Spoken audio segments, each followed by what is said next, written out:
Hello friends, एक बार फिर से मैं स्वागत करती हूँ।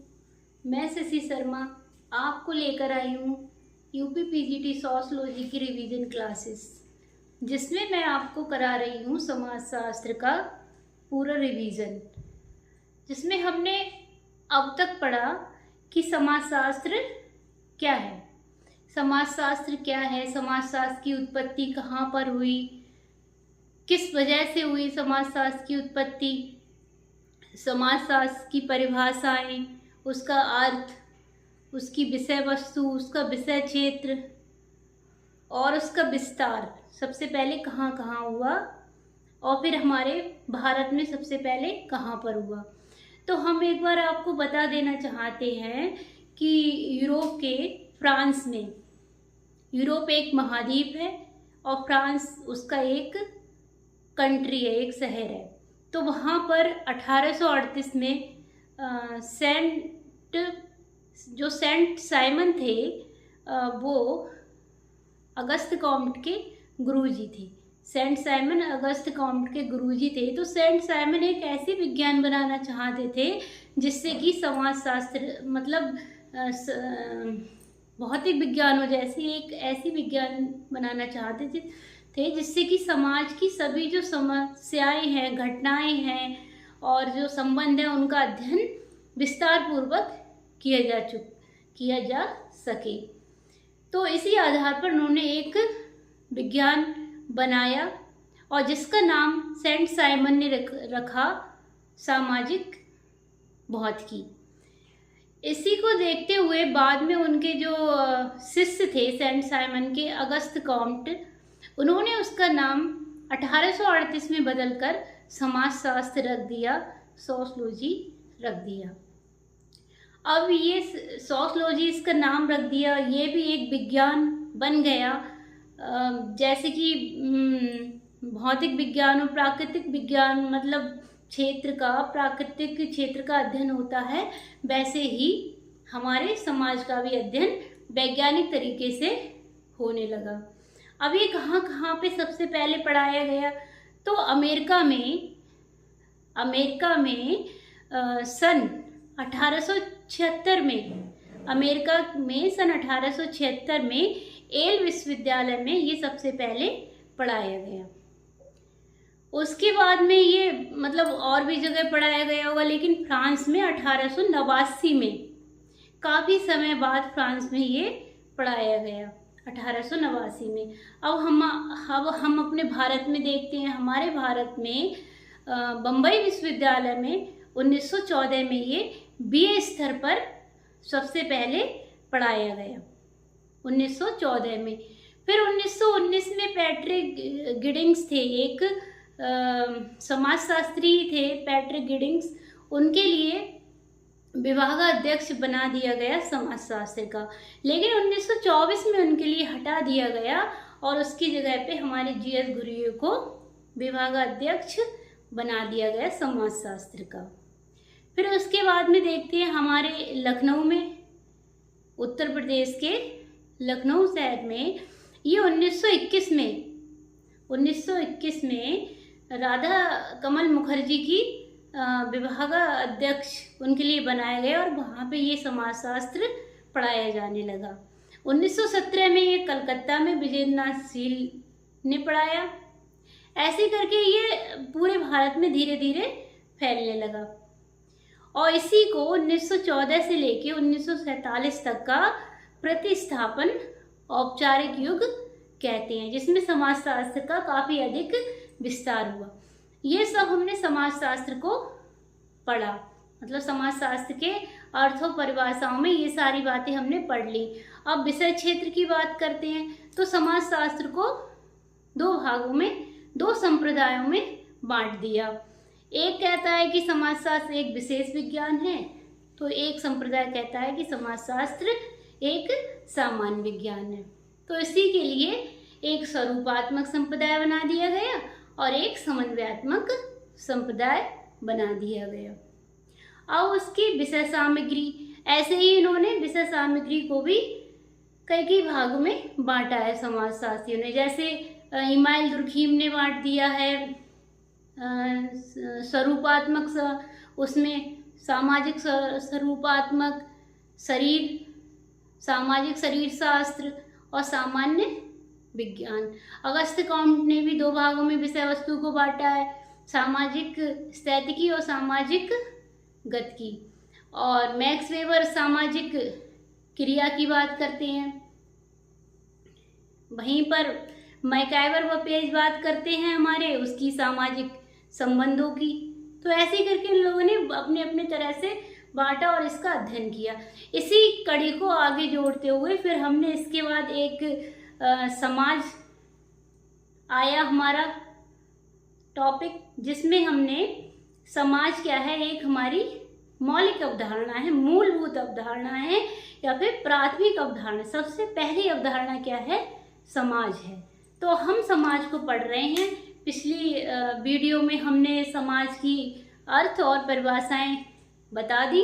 आज हम लेके आए हैं समाज का विशेषताएं, समाज की विशेषताएं। आइए हम बताते हैं आपको समाज की विशेषताओं के बारे में। तो सबसे पहले एक बार जान लेना जरूरी है कि समाज क्या है। समाज में क्या है कि समाज में व्यक्तियों की बहुलता होनी चाहिए। जितने ज्यादा व्यक्ति होंगे उतना ही समाज होगा, उसी को समाज कहेंगे। और दूसरी बात यह है कि सामाजिक संबंध हो। समाज में क्या है, सामाजिक संबंध जरूरी है। और सामाजिक संबंध होंगे तो कैसे होंगे, वो होंगे अंतःक्रिया के द्वारा। अंतःक्रिया क्या है, हमने पहले भी आपको बता दिया है कि ये हम हैं, ये एक दूसरा व्यक्ति है। तो हमने क्रिया करी, उसने बदले में क्या करी, प्रतिक्रिया करी। हमने क्रिया की, उसने क्या की, प्रतिक्रिया की। प्रतिक्रिया की और उसी को क्या कह दिया, अंतःक्रिया। वो ही क्या बन गई, अंतःक्रिया। मतलब हम उससे कुछ बोले और उसने उसका जवाब दिया, तो वो ही क्या हो गई, अंतःक्रिया हो गई। वो उसका बोलना बहुत जरूरी है तो अंतःक्रिया नहीं होगी। इंटरैक्शन, इसके लिए कहते हैं इंटरैक्शन कहते हैं। तो क्या है, व्यक्तियों की बहुलता जरूरी है, सामाजिक संबंध बने, ये भी बहुत जरूरी है। और तीसरी बात आती है अंतःक्रिया हो। ऐसे थोड़ी कि चुपचाप बैठे रहो, तो वो अंतःक्रिया नहीं होगी।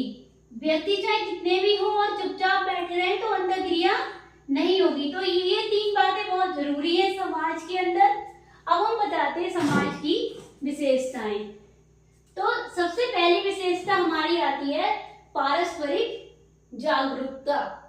पारस्परिक जागरूकता का मतलब है कि हम एक दूसरे को जाने, हमें एक दूसरे को जानना बहुत जरूरी है। जागरूक रहे एक दूसरे को जानने के लिए। ऐसा नहीं है कि हम कहीं जा रहे हैं या हम कहीं बैठे हो तो हम उसे न जाने, वो भी चुपचाप बैठा है, हम भी चुपचाप बैठे हो, तो ये पारस्परिक जागरूकता नहीं होगी। एक दूसरे को जानना बहुत जरूरी है, तो ये होती है पारस्परिक जागरूकता। दूसरी विशेषता निकल के आती है कि समाज अमूर्त है। तो र्यूटर ने पहले ही कहा है कि समाज एक अमूर्त धारणा है। र्यूटर की ये परिभाषा है कि समाज एक अमूर्त धारणा है। तो समाज क्या है, अमूर्त है।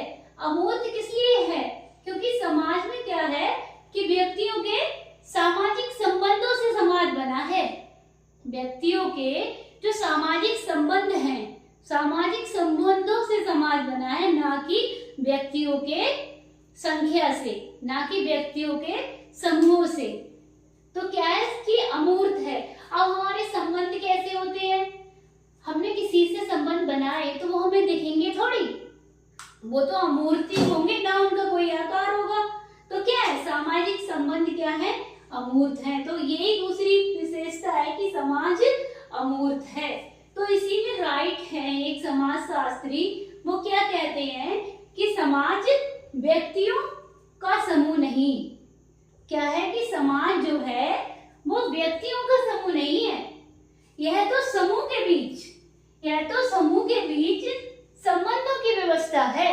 क्या कहते हैं कि समाज व्यक्तियों का समूह नहीं है, ये तो समूह के बीच समूह के बीच क्या है कि संबंधों की व्यवस्था है। समूह है, समूह तो है, लेकिन उसमें संबंध हो, आपस में व्यक्तियों के क्या हो, संबंध हो। वो ये कहते हैं कि समाज व्यक्तियों का समूह नहीं है, यह तो समूह के बीच व्यक्तियों की क्या है, एक व्यवस्था है। राइट ये कहते हैं समाज अमूर्त है इसमें। अब आते हैं रेटर। तो रेटर क्या कहते हैं कि जिस प्रकार जीवन एक वस्तु नहीं है, क्या है कि जीवन एक वस्तु नहीं है बल्कि जीवित रहने की क्या है, एक प्रक्रिया है, उसी प्रकार समाज एक वस्तु नहीं है बल्कि क्या है, संबंध स्थापित करने की क्या है, एक प्रक्रिया है। ट्यूटर कहते हैं कि जिस प्रकार जीवन एक वस्तु नहीं है बल्कि जीवित रहने की एक प्रक्रिया है। हम जीवन को वस्तु नहीं कह सकते, प्रक्रिया है कि कल कुछ करना है, आगे कुछ करना है, प्रोसेस बन जाता है जीवन। उसी प्रकार समाज भी एक वस्तु नहीं है बल्कि संबंध स्थापित करने की क्या है, एक प्रक्रिया है, जिसमें संबंध बनाए जाते हैं समाज में। तीसरी विशेषता निकल के आती है कि समाज में समानता भी है और असमानता भी है। कुछ समाज में समानता भी पाई जाती है, एक जैसा होना, वो क्या है, समानता। मतलब कुछ लोग जैसे गांव में क्या है कि मतलब लेडीज होती हैं, वो क्या है कि साड़ियां पहनती हैं, तो सभी समान ही रूप से साड़ियां पहनेंगी। वहां पे ये जरूरी नहीं है कि कोई मतलब जीन्स कुर्ती पहन ले या जीन्स टॉप पहन ले कोई भी लेडीज, तो ऐसा नहीं। तो गांव में क्या है, समानता है। और वहीं पे अगर शहरों में देखा जाए तो असमानता है, कोई कुछ पहनना है, कोई कुछ पहनना है, तो ये क्या हो गई, असमानता देखने को मिली। तो गांव भी समाज है और शहर भी समाज है। समाज को तो सभी पूरा ही रख लिया गया है, समाज में तो सबको ही रखा गया है। तो क्या है, समाज में समानता भी मिलेगी हमें देखने को, और क्या मिलेगी, असमानता भी मिलेगी, मतलब दोनों चीजें मिलेंगी। यहीं पे गिडिंग्स एक समाजशास्त्री हैं, जो ये कहाँ के हैं, अमेरिका के हैं। ये है अमेरिका के। ये क्या कहते हैं, समानता की चेतना को समाज का आधार माना है। ये आता है कि समानता की चेतना या सजातीयता की चेतना को किसने समाज का आधार बताया है, तो ये किसने बताया है, गिडिंग्स ने। समानता की चेतना को क्या है, समाज का आधार बताया। एक जैसी चेतना जागृत होना, एक जैसा कि वो कहते नहीं है कि मार्क्स के उसने तो वो कहते हैं कि मजदूरों में एक जैसी चेतना जागृत हो जाएगी, तो वो मतलब पूंजीवाद का क्या करेंगे, सब मिटा देंगे, पूंजीवाद को खत्म कर देंगे। तो ये इन्होंने बताया है कि समानता की चेतना जागृत होना, एक जैसे विचार, एक जैसा काम, एक जैसा ही सोचना, ये है क्या, समानता की चेतना। समाज का आधार माना है। इसी को क्या कहा है, सजातीयता की चेतना। ये किसने कहा है, गिडिंग्स ने। अब हमारी चौथी विशेषता निकल के आती है कि समाज में सहयोग भी है और क्या है, संघर्ष भी है, यानी कि दोनों चीजें समाज में पाई जाती हैं। सहयोग क्या है, सहयोग कर रहे हैं हम एक दूसरे का। जहां हम सहयोग करेंगे वहां संघर्ष भी जरूर होगा, अपने लिए लेके या किसी बात के लिए लेके वहां संघर्ष भी जरूर होता है। जहां सहयोग है वहां संघर्ष भी जरूर होगा, ये समाज में है। अगर संघर्ष नहीं होगा, प्रतिस्पर्धा नहीं होगी, तो हम अपनी सीट कैसे पक्की करेंगे, कैसे पीजीटी हम क्वालिफाई करेंगे। तो ये क्या है, संघर्ष है। सहयोग क्या है कि हम एक दूसरे का सहयोग कर रहे हैं और मिलके पढ़ाई कर रहे हैं, ये हो गया सहयोग। और वही संघर्ष हो गया एकदम, हमें अपनी अपनी सीट निकालनी है, प्रतिस्पर्धा होगी एकदम। तो सहयोग भी है और संघर्ष भी, दोनों चीजें होंगी। अब पांचवी बात निकल के आती है, समाज अन्योन्याश्रयता पर आधारित है, इंटरडिपेंडेंट इंटरडिपेंडेंस, इंटरडिपेंडेंस है समाज, मतलब एक दूसरे पर निर्भर है, एक दूसरे पर हम लोग क्या है, आधारित हैं। कुछ ऐसे काम है जो हम अपने आप से कर लेते हैं और कुछ ऐसे काम है जो हम नहीं कर पाते, दूसरे पर निर्भर हैं। इसी को क्या कहते हैं, इंटरडिपेंडेंसी। अन्योन्याश्रयता पर आधारित है समाज। अब छठी विशेषता निकल के आती है कि समाज सदैव परिवर्तनशील एवं जटिल व्यवस्था है। तो समाज में हमेशा परिवर्तन होते रहते हैं, ऐसा नहीं कि एक ही जगह पे रुक गया, ऐसा नहीं है, परिवर्तनशील है, चलता रहता है। हमारे जीवन में भी परिवर्तन होते हैं, ऐसे ही समाज भी क्या है, एक जीवन ही है, एक प्रक्रिया ही है। समाज क्या है, प्रक्रिया ही है। तो इसमें भी क्या है कि परिवर्तनशील रहता है, और परिवर्तनशील रहता है तो क्या है, एक जटिल व्यवस्था है, जटिल व्यवस्था बताया है। सातवीं विशेषता निकल के आती है, समाज मनुष्यों तक सीमित नहीं है। हाँ बिल्कुल, जहां कहीं झुंड होगा तो उसे भी हम समाज कह सकते हैं। जैसे पशुओं का झुंड देख लीजिए, चींटियों का झुंड देख लीजिए, मधुमक्खियों का, चिड़ियों का, ये भी क्या है, ये उनका समाज है, और व्यक्तियों का हमारा समाज है। समाज में क्या है, संबंधित स्थापित हो रहे हैं, तो उन लोगों के भी संबंध स्थापित हो रहे हैं, भले से ही वो हमको बोल के ना बता पाए। तो समाज क्या है, मनुष्यों तक ही सीमित नहीं है, पशुओं में भी है, पक्षियों में भी है, सभी में है। इसी बात को और अच्छे से बताया है मैकआवर पेज ने। मैकआवर पेज की ये एक किताब है, सोसाइटी। मैकआवर की ये बुक है, इसका नाम है सोसाइटी। तो मैकआवर कहते हैं कि जहां कहीं जीवन है वहीं समाज है। जहां कहीं जीवन है, चींटियों में देखो, मधुमक्खियों में देखो, पक्षियों में देखो, चिड़ियों में देखो, किसी में भी देखो, जहां कहीं जीवन है, जीवन कहीं पे भी हो, वहीं पर क्या है, समाज है। तो इन्होंने ये उदाहरण दिया है चींटियों और मधुमक्खियों का। इन्होंने बताया कि चींटियों और मधुमक्खी में भी क्या है, समाज है। ये जो विशेषताएं हैं ये आती रहती हैं, समाज की विशेषताएं आती रहती हैं, ये बहुत महत्वपूर्ण विशेषताएं हैं। इसी के लिए अब कल हम लेके आएंगे समाज के ही अंदर क्या है, एक समाज है। ये तो बड़ा समाज हो गया, फिर उसके अंदर ही एक, ये तो सामाजिक संबंधों का समाज हो गया। अब वो जो एक समाज होगा वो क्या होगा, व्यक्तियों का समूह होगा। तो उसको हम लेके आएंगे, फिर समाज के प्रकार बताएंगे।